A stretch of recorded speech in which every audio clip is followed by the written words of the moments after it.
അവർക്ക് വേണ്ട എല്ലാ കാര്യങ്ങളൊക്കെ ജീവിതത്തിൽ പറഞ്ഞു കൊടുക്കുവാനും പഠിപ്പിക്കുവാനും ഉപദേശിക്കുവാനും നേർവഴിക്ക് നടത്തുവാനും വേണ്ടി നല്ലൊരു ക്ലാസ് അറേഞ്ച് ചെയ്ത് അവർക്കൊരു ബോധവൽക്കരണം നടത്തുക വളരെ ഉചിതമായിട്ടുള്ള ഒരു കാര്യമാണ്. അപ്പോൾ ജാസ്മിൻ ടീച്ചർ, അതുപോലെ തന്നെ ജാമിൻ ടീച്ചർ,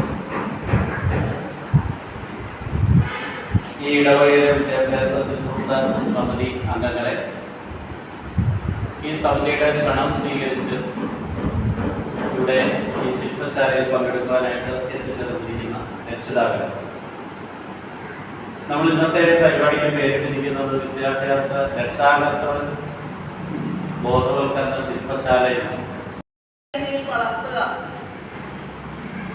അവർക്ക് ആവശ്യമായ കാര്യങ്ങളെല്ലാം നമ്മൾ ചെയ്തു കൊടുത്താലേ അവരെ